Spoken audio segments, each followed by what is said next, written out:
जनाब सनी साहब, आपका मीडिया प्लस की जानिब से गवाह के स्टूडियोज में खैर मकदम।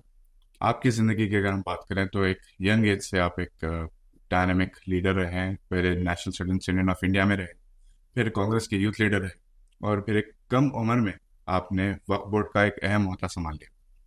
तो how do you feel about it? कैसा आपको लगता है इस ओहदे पर आपका?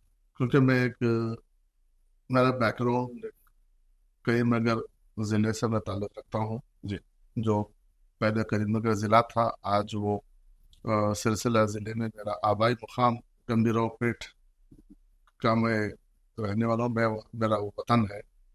तो बचपन से मुझे थोड़ा सा, क्योंकि गांव का जो माहौल का, सोसाइटी का जो माहौल, गांव में थोड़ा सब लोग मिलजुल कर रहना, जी। सोशल एक्टिविटीज़ में पार्टिसिपेट करना, जिला मज़हब और मिलत के लोग, तो वो थोड़ा सा मुझे रहा है वैसा। इसलिए मुझे थोड़ा सा शौक था कि जब मेरा स्कूलिंग मेरी गांव में हुई, इब्तदाई तालीम मेरी गांव में हुई, उसके बाद फिर मैं कॉलेज के लिए हैदराबाद जब आया, तो मैं कॉलेज में ग्रेजुएशन मेरा निज़ाम कॉलेज में हुआ। जी। तो निज़ाम कॉलेज में मैं जब दाखिला लिया, तो वहाँ पे हम देखते थे कि स्टूडेंट, क्योंकि निज़ाम कॉलेज शुरू से पॉलिटिकल, हर चीज़ के लिए निज़ाम कॉलेज एक हब था। जी। लोग तैयार करने, हर फील्ड पे लोग वहाँ से निकलते थे, चाहे स्पोर्ट्स में हो, सोशल में हो, जी। चाहे एकेडमिक में हो। तो जब वहाँ पे हम देखते थे दूसरे ऑर्गेनाइजेशंस के एक्टिविटीज़ को देखते थे हम, तो मुझे भी एक थोड़ा सा वो इंकरेजमेंट मिला कि क्यों ना हम, क्योंकि शुरू से हमारी फैमिली कांग्रेस फैमिली थे, मेरे वालिद, मेरे दादा, जी। सब लोग। तो हमने सोचा क्यों ना, क्योंकि एनएसयूआई बहुत साल से वहाँ पे निज़ाम कॉलेज में कुछ एक्टिव नहीं थी, तो फिर मैं उसको आगे लीड लेके फिर मैं निज़ाम कॉलेज का प्रेसिडेंट बना। तो जी। वहाँ से मेरी 98-99 की बात है ये। जी। तो वहाँ से मेरा से मतलब स्टूडेंट ऑर्गेनाइजेशन की मेरी पॉलिटिक्स स्टार्ट हुई।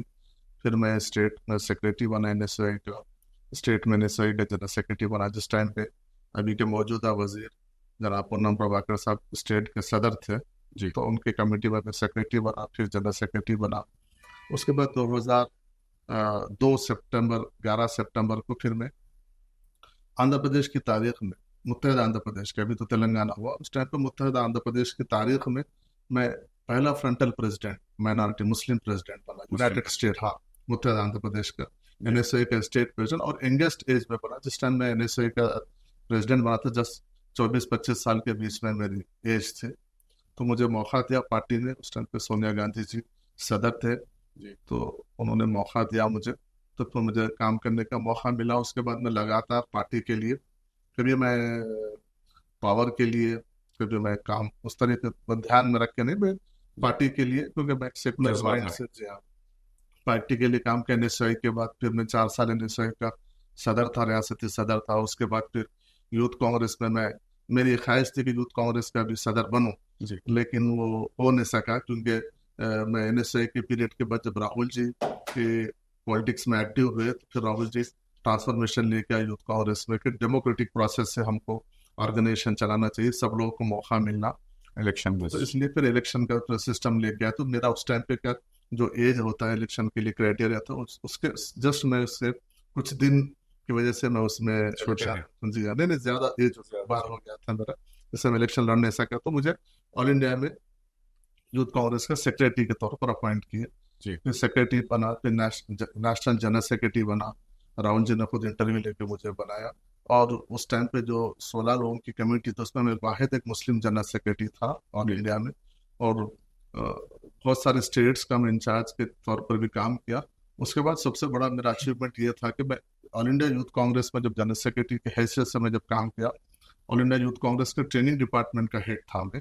उससे मुझे बहुत सारी चीज़ें सीखने का मौका मिला, और ख़ासतौर पर इस मुल्क को देखने का मौका मिला, क्योंकि हिंदुस्तान के पूरे न सिर्फ रियासतें, शहरें, बल्कि मरकजी जो यूनियन टेरिटरीज है, वहाँ पर भी जाके मुझे काम करने का, तो डिफरेंट कल्चर, लैंग्वेज, स्टेट्स में पॉलिटिकल सिस्टम्स, हर चीज़ मुझे देखने का मौका मिला। उसके बाद फिर यूथ कांग्रेस का मेरा जैसा टेन्योर ख़त्म होने के बाद, तो मुझे पार्टी ने प्रमोशन देकर सीनियर कांग्रेस में जनरल सेक्रेटरी के तौर पर उत्तम कुमार रेड्डी जब पीसीसी प्रेसिडेंट थे उसका मुझे जनरल सेक्रेटरी बनाया, जी और मैं 6 साल जनरल सेक्रेटरी काम किया, जिसमें वारंगल और खम्भम डिस्ट्रिक्ट का भी इंचार्ज के तौर पर करा। जी उसके बाद मेहनत की है हम लोग, बहुत सारे हमसे जितना हो सकते हैं हम की कम्युनिटी में मेहनत की है, पार्टी के लिए मेहनत की है, आइडियोलॉजी को लेके हम गए।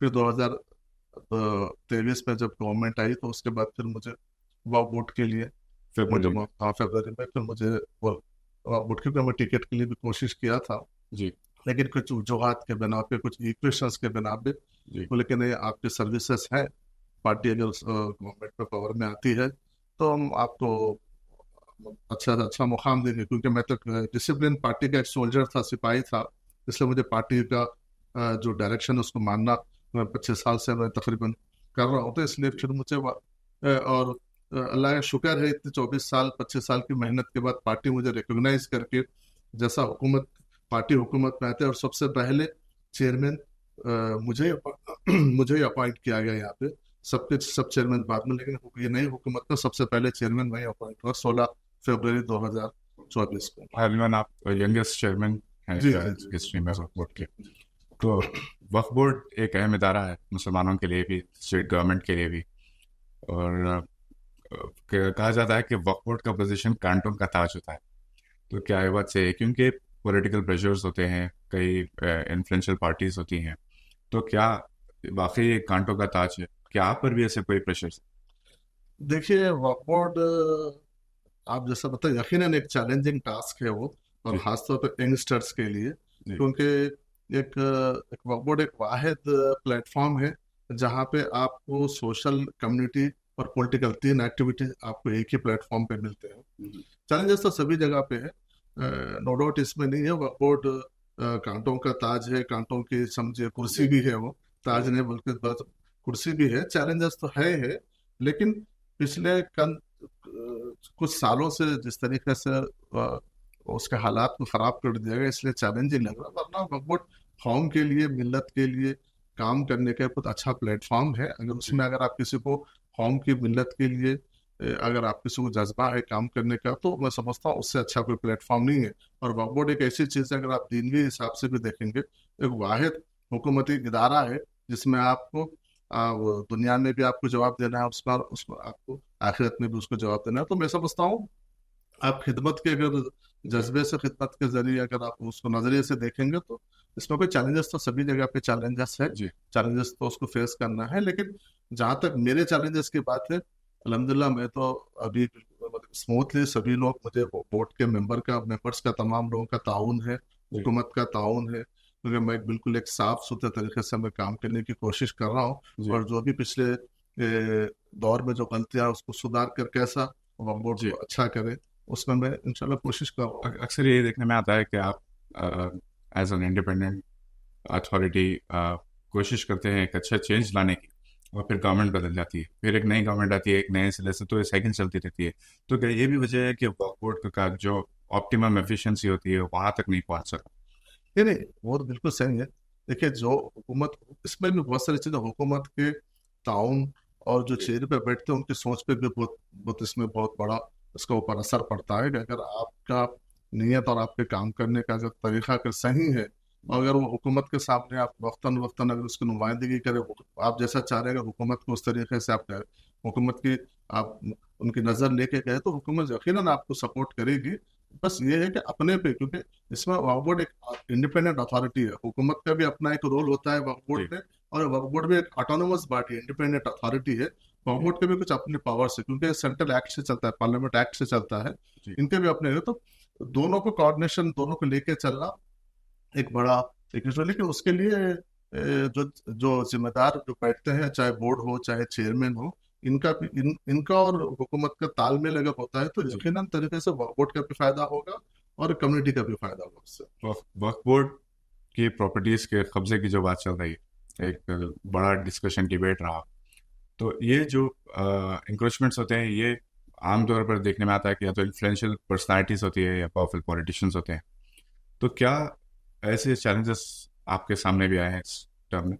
नहीं देखिए, वॉकआउट आज सबसे ज्यादा, आप जैसा बता रहे हैं, आज सबसे ज्यादा चैलेंजेस वॉकआउट एक लीगल बैटल, जो कानूनी जो लड़ाई लड़ रहा है, वो एक है। दूसरी चीज इलीगल जो इंक्रोचर्स है उन, क्योंकि आप जमीनात जो है रियल एस्टेट का जो कल्चर अभी जो बूम है, मतलब जो परवान चढ़ा हुआ है, लोग खैरात में रियल एस्टेट जो जमीनात के जो दाम आसमान को छू रहे हैं, तो उसको उस पर कहीं ना कहीं लोगों की नजर वक्फ बोर्ड में, क्योंकि वक्फ बोर्ड जो है ये वक्फ बोर्ड की जायदादों का वक्फ बोर्ड मालिक नहीं है, इसे कस्टोडियन निगरान कर है। ना वक्फ बोर्ड की जायदादों का हुकूमत इसका मालिक है, ना वक्फ बोर्ड इसका मालिक है। ये तो अल्लाह के दिए हुए, अल्लाह को राह में दिए हुए वक्फ किए हुए जायदादें हैं, लोग अपने उस कीमती जायदादें अच्छे कॉज के लिए दी है, तो ये वक्फ बोर्ड एक कस्टोडियन है। तो इसमें लेकिन क्या है, जो जो नया जो जमीनात के जो दाम जो बढ़ते जा रहे हैं, तो उसमें कहने के रियल्टर्स वगैरह अपनी नीयत खराब कर कर जहाँ पर भी खाली है।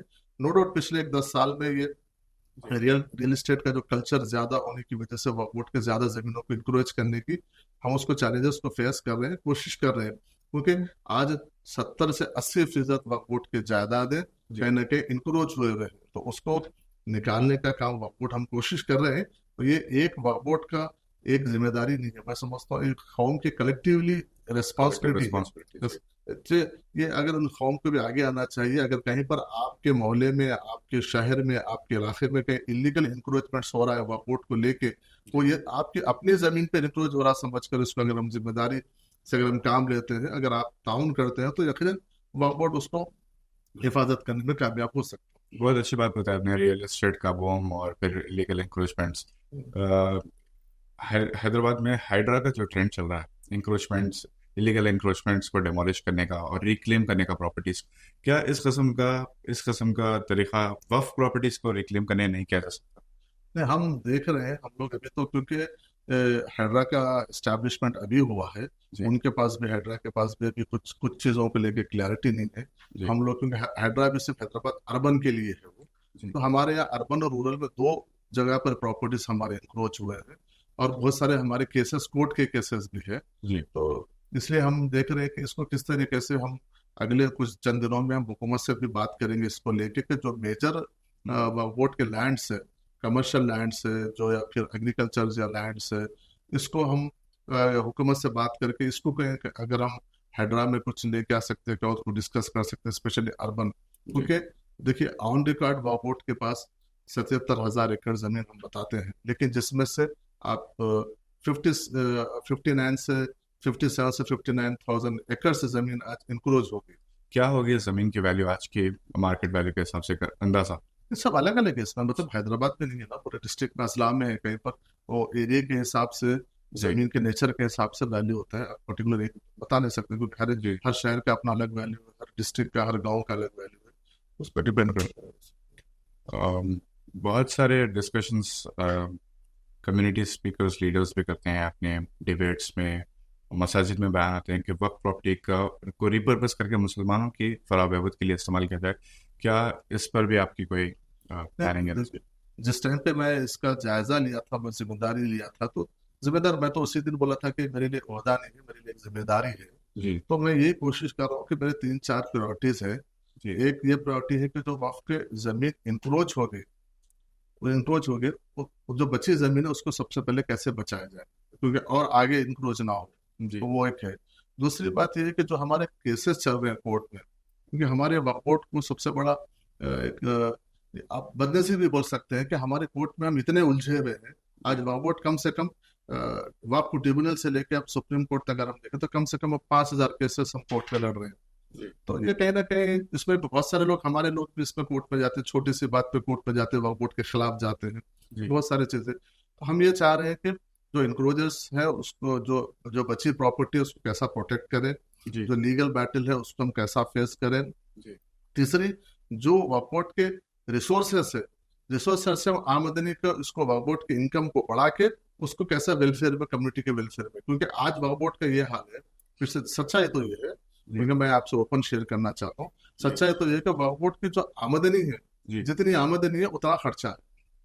तो आज हम क्या है, बिल्कुल हम जीरो पे चल रहे हैं। इसलिए हम ये चाहते हैं कि जो वक्फ बोर्ड के रिसोर्सेस है उसको इनकम को और इसको हम जनरेट करें और उसको इंक्रीज करें, करके उसको कम्युनिटी के वेलफेयर के लिए हम कैसा खर्च करें, उसके ऊपर फोकस करने की जरूरत है। और मैं इसमें लगा हूँ, और एक दिन में चेंज होने का काम नहीं है, इसको बिल्कुल सही। ओवरनाइट तो कोई रिवोल्यूशन आने का नहीं है, इसको बहुत जी थोड़ा सा टाइम लगेगा, जी क्योंकि हालात अभी हमको तो पुराने जो गलतियां उसको सुधारने में हमारा वक्त भी जा रहा है, तो नए चीजों की तरफ तो अभी बहुत जी। सारी चीज इंशाल्लाह हम कोशिश कर रहे हैं कि आगे कैसा उसको आगे क्या बढ़ाया क्या रोल है इसमें टेक्नोलॉजी का, क्योंकि डिजिटाइजेशन ऑफ रिकॉर्ड्स भी एक इशू था जाए। एक अरसे तक, तो टेक्नोलॉजी क्या रोल अदा करेगी इसमें? और आपने प्रॉपर्टीज को प्रोटेक्ट करने की बात की, तो एआई देखने में आ रहा है कि आज ट्रेंड चल रहा है एआई का, गवर्नमेंट भी यूज़ करे एआई को एंक्रोचमेंट्स मैपिंग के लिए, प्रॉपर्टी मैपिंग के लिए, क्या वक्फ बोर्ड भी इस तरफ जा सकती है? वक्फ बोर्ड का जो सेंट्रल वक्फ काउंसिल की तरफ से हमको लास्ट टाइम में डायरेक्शंस था, जी उसके ऊपर हम भी काम करें। तकरीबन ये डिजिटलाइजेशन ऑफ प्रॉपर्टीज का काम तकरीबन का मुकम्मल होने को आया है, जी क्योंकि सेकंड सर्वे का रिपोर्ट ही हम आने के बाद इनिशिएट करके हमने गवर्नमेंट को सबमिट किया। जी सेकंड सर्वे का रिपोर्ट ही गवर्नमेंट को सबमिट नहीं हुआ, जिसके बिना पर बहुत सारे हम कोर्ट पे केसेस हार रहे थे, ठीक है। हम आने के बाद उसको इनिशिएट करके गवर्नमेंट को हमने सबमिट किया है। तो एक एक स्टेप बाय स्टेप, क्योंकि बहुत सारी चीजें इतना पुराने पिछले 10 साल में जिस तरीके से डैमेज हुआ है, मैं समझता हूँ ये 70 साल में कभी ना हुआ। तो वो पहले डैमेज को कंट्रोल करके फिर आगे हम कैसा जाने के उसके लिए पॉलिसीज बना के हम कोशिश कर रहे हैं। वक्फ बोर्ड का कम्युनिटी के लिए सबसे बेहतर अंदाज में इस्तेमाल अगर होना है तो क्या किया जा सकता है? एक ये, दूसरा आपकी advice as the head of the वक्फ बोर्ड जो है आम आवाम के लिए क्या है वक्फ बोर्ड इसके लिए? देखिए, एक मेरा आपके जरिए से तमाम लोगों से मेरी अपील है, गुजारिश है कि वक्फ बोर्ड की या हुकूमत की जी असासा या जायदाद नहीं है। वक्फ जी बोर्ड ये मिल्लत की, कौम की है, अल्लाह के राह में दी हुई ये जायदाद है। इसकी हिफाजत करना, वक्फ बोर्ड तो एक जरिया है, लेकिन हम सब की जिम्मेदारी जी होगी, क्योंकि अक्सर जी लोग देखिए अभी ये पार्लियामेंट में वक्फ अमेंडमेंट बिल आया है। अक्सर हम बहुत सारे मीटिंग्स अटेंड करते हैं, तो लोग बोलते हैं वक्फ बोर्ड की जायदादों को डैमेज करने का, खत्म करने का जिम्मेदार कौन है? आप ही लोग हैं। जी हमसे उल्टा सवाल करते हैं, तो हम कहीं ना कहीं हम बिल्कुल जवाब देने के पोजीशन में नहीं रहते। इसलिए वक्फ बोर्ड की जायदादों को बचाने की हमारी जिम्मेदारी, हम सबकी जिम्मेदारी, कलेक्टिव जिम्मेदारी है। ऐसा नहीं कि हम वक्फ बोर्ड की जिम्मेदारी हम छोड़ देंगे। अगर किसी, अब जैसे मैंने बताया, किसी मोहल्ले में, किसी शहर में, किसी गांव में कहीं वक्फ बोर्ड की जायदाद पे इंक्रोच होता है, तो हमारा फरीजा है कि हम आगे आए, जी अपने जितनी ताकत है उससे रोकने की कोशिश करें, उसको वक्फ बोर्ड को इसको इन्वॉल्व करें जहां पर आपकी ताकत नहीं है, जी तो उसको हम कहने के कम्युनिटी के लिए। जी और मैं पहले भी अपील कर चुका हूँ कि जो लोग वक्फ बोर्ड के काबिजीन हैं, जी क्योंकि अभी आप देख रहे हैं बहुत सारे अक्सर देखने में आता है कि प्राइवेट जगह पे जो मार्केट का वैल्यू होता है, और वहां पर एक प्राइवेट आदमी को मार्केट वैल्यू देने के लिए तैयार होते हैं, वही उसी मार्केट में अगर वक्फ बोर्ड की जायदाद होती है तो वो देने के लिए तैयार नहीं होते। सही तो ये आपके लिए मैंने पहले भी कह चैलेंज चुका है, ये वक्फ बोर्ड अल्लाह की है। अगर आप इसमें कहीं ना कहीं इसमें अगर आप वक्फ बोर्ड को नुकसान करने की कोशिश कर रहे हैं, वक्फ बोर्ड की जायदाद को खत्म करने की कोशिश कर रहे हैं, या फिर उससे वक्फ बोर्ड की जायदाद को इस्तेमाल करते हुए उसका उजरत पूरी अगर आप अदा नहीं कर रहे हैं, तो कहना कि वो आपके लिए अब मैं बोल तो नहीं सकता हूँ, लेकिन फिर भी आपको ये बोल रहा हूँ कि वो आपके लिए कहना कि गलत तरीके की आमदनी हो सकती है। इसलिए जो लोग काबिजीन हैं उनसे मेरी अपील है कि अब आइए, हम आपके पोजीशन को डिस्टर्ब नहीं करेंगे, आप वक्फ बोर्ड से रुजू होइए, हम आपको टेनेंट बनाएंगे, हम वक्फ बोर्ड के किराएदार बनाएंगे, और वाजिबी किराए पर हम आपको वक्फ बोर्ड देंगे, तो जिससे वक्फ बोर्ड की आमदनी भी बढ़ेगी, जी आप भी जायज तरीके से वक्फ बोर्ड के किराएदार बनेंगे, और उसकी हिफाजत भी होगी। अगर हम हर आदमी को, हर शहरी को, खासतौर पर वक्फ बोर्ड में जो लोग बैठे हैं जायदादों पे, उन सबकी जिम्मेदारी है कि ये आपका इस्लामी फरीजा समझ के, क्योंकि आप वक्फ बोर्ड की प्रॉपर्टी पे इसका आपको आगे जाके जवाब देना है। अगर आप उसकी जो भी आमदनी हो रही है अपने सही औलाद के लिए अगर सोच रहे हैं, तो उनके लिए हलाल आप नहीं हलाल तरीके से आप उनको अब रिस्क दीजिए, हलाल तरीके से उनको कमाई दीजिए, जी आपके लिए भी बेहतर रहेगा। तो वक्फ बोर्ड के लिए मैं तमाम लोगों से अपील करता हूँ कि आप लोग आगे आना चाहिए। एक तो आखिरी सवाल, क्या जो इसके लिए कोई मैकेनिज्म है कि अगर किसी के नज़र में कोई कब्जे का इंसिडेंट किसी के इल्म में आ रहा तो वक्फ बोर्ड को कैसे रिपोर्ट नहीं, किया आप हमारी नॉलेज में लेकर आइए, इमीडिएट हम टास्क फोर्स को भेजेंगे, हमारे पास जो भी रिकॉर्ड्स है हम उसको चेक करेंगे, टास्क फोर्स को भेजेंगे। मैं यही अपील कर रहा हूँ कि कहीं पर आप अगर है, जाने अनजाने में कहीं पर आपको कोई प्रॉपर्टी अगर कोई दिया है, या फिर आप वहां पर बैठे हैं या किराए के तौर पर बैठे हैं, तो जी आइए, वक्फ बोर्ड आपको रेगुलर टेनेंट बनाएगा, हम आपके कब्जे को डिस्टर्ब नहीं करेंगे, आपके कारोबार को डिस्टर्ब नहीं करेंगे, ठीक है, आप बिल्कुल हलाल तरीके से कारोबार कीजिए, वक्फ बोर्ड के टेनेंट बनिए। किसी बिचौली के बीच के आदमी वक्फ बोर्ड को 500 रुपए 1000 रुपए बन रहा है और आप उसको 20-20 हजार 30-30 हजार रुपए किराया आप उसको दे रहे हैं, आपके लिए भी गलत है, जो ले रहा है उसके लिए भी गलत है। हम बिल्कुल उसको आसान दरवाजे खोल दिए हैं। अभी हमारे अजला का भी दौरा होगा, उसमें हम वक्फ दरबार शुरू करने वाले, उसमें इसी तरीके जो लीगल इश्यूज है, डिस्प्यूट्स है, किराए को लेके है, हम बुलाएंगे, उनको बात करेंगे, हम उनको रेगुलर किराएदार बनाएंगे, जिससे वक्फ बोर्ड की प्रॉपर्टी भी सेफ होगी, वक्फ बोर्ड की आमदनी में भी इजाफा होगा। उसके बाद आगे कैसा वेलफेयर में हम कहाँ लगाना है, मेडिकल में, एजुकेशन में और कोई और दूसरे फलाई कामों में कहाँ पर लगाना है, जी वक्फ बोर्ड बोर्ड बैठ के डिसाइड करेगा, क्योंकि बोर्ड अल्टीमेटली सब कुछ बोर्ड होता है, जो एक ऑटोनोमस बॉडी है। तो हमारे सब मेंबर बैठेंगे, अल्हम्दुलिल्लाह सब मेंबर अच्छे हैं, सबका जहन अच्छा है, सब लोग अच्छा कुछ ना कुछ करना चाहते हैं अपने टेन्योर में, हम सबको लेकर बैठ के आगे क्या राय बनाएंगे। हुकूमत का किस हद तक आपको सपोर्ट हासिल है इस इनिशिएटिव्स में? नहीं, हुकूमत का मुझे पूरा पूरा सपोर्ट हासिल है। मैं जहाँ पर भी जब कभी भी जरूरत होती है, जी चाहे सीएम साहब से हो, डिप्टी सीएम साहब से हो, पीसीसी प्रेसिडेंट से हो, मैं वक्तन फक्तन बात करता हूँ, उन लोग का ताउन होता है और हम उनसे यही बोलते हैं कि जो भी हमारा एक अच्छे कॉज के लिए, क्योंकि वक्फ बोर्ड एक कम्युनिटी का इदारा है, अगर जी इसमें अगर वक्फ बोर्ड में हुकूमत की जानिब से ताउन रहेगा तो कम्युनिटी में एक अच्छा मैसेज जाएगा। अल्हम्दुलिल्लाह अभी तक तो हुकूमत का अच्छा ताउन है, और वक्फ बोर्ड का जब हम वक्फ बोर्ड के इशू को लेके जाते हैं तो हुकूमत उसको इमीडिएट रिएक्ट होती है।